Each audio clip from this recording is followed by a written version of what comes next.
I'm going to be doing a quick video on building modular kits. I'm not going to bother actually talking about how to build the stuff, but instead I'll be focusing on tips on how to improve usability. I'm sure you all know about how every artist has a favorite rock, prop, or decal, but it's usually not because it's the most bestest looking rock ever existed, but it's usually simply because it's useful, and you can use that same rock to build whatever you want. So that should be the same focus when building kits, building something usable that everyone will enjoy using and will keep using over and over again. So the first step is always recognizing the importance of usability. So rather than focusing on what asset you're going to build, focus on what is the space that I need to fill. So starting with the basics, most people will place kits by simply moving, copying, and then replacing assets. So making sure the pivot is consistent between all of the pieces will save a lot of time.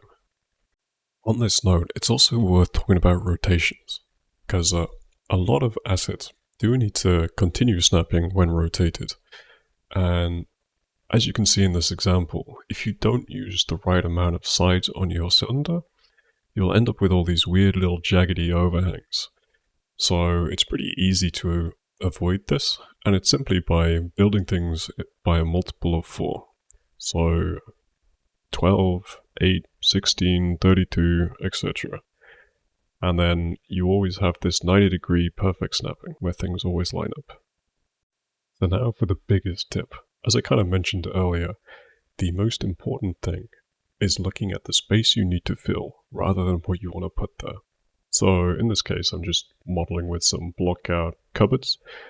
And as you can see, if I just rotate it and make a 45-degree unit, it throws everything off the grid because the metrics have not been considered. Whereas if I position 2 pieces as a proxy on either side, I can then snap to those pieces, and I know that no matter what I do, it will still perfectly snap to the grid. Building on this, even when things are built to a useful metric size, you may still find that it offsets everything weirdly. For instance, in this pipe, if I have a 1 meter pipe section, but then the corner is only 15 centimeters, suddenly everything is 1 meter 15 centimeter. So if you're trying to fill a 4x4 room, you end up with this kind of weird limbo where nothing adds up. One of the things to remember here is that the accuracy of your lengths is basically a multiplier of your smallest piece. So if you have a 10 centimeter piece, you can achieve anything that is a multiplier of 10 centimeters. Obviously that may be not efficient if you had 110 centimeter pieces, but you could have 3 1 meters and then a couple 10 centimeters here and there. So trying to give a bit of flexibility in the consideration of your pieces. So moving away from lengths and moving on to angles. When building corners, there are 2 ways of keeping corner pieces to snap. The first is to make use of local transforms. So for instance, if I move my piece down 25 centimeters, rotate it 45 degrees, and then move it another 25 centimeters locally, I can easily recreate that in the engine. So I know that at the end it will still snap. The other option, kind of like how I mentioned earlier, is to position your 2 proxies and then just construct a piece that bridges the gap. So now that we've got all of our core pieces made, time to talk about the most useful accessory you can make, and that is a sleeve. So you've probably had the case where your pieces, you're budging up against the wall, but you end up with like a 3 centimeter gap or something. So instead of having to scale things kind of jankily, it's good to consider this. So build a piece that you can slide over the other pieces. So in this case, I would just build like a bracket or a buckle, and then I would just clip these 2 ends in, and it would just cover the hole. Building on this, you can also use it to create more flexible pieces. For instance, like building a T-junction that is a sleeve rather than part of the core piece.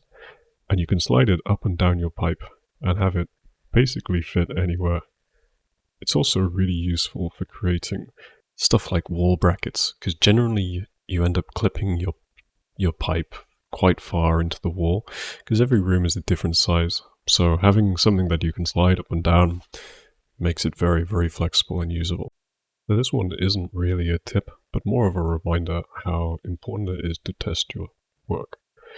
So I always build a block out for my kits and then play around in an engine and see if everything fits together.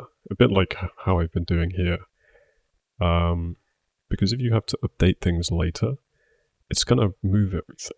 So if you have a load of people already made their levels and then you update the pivots, everybody's going to cry.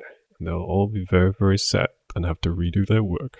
So testing it, making it right from the start, saves a lot of time down the line.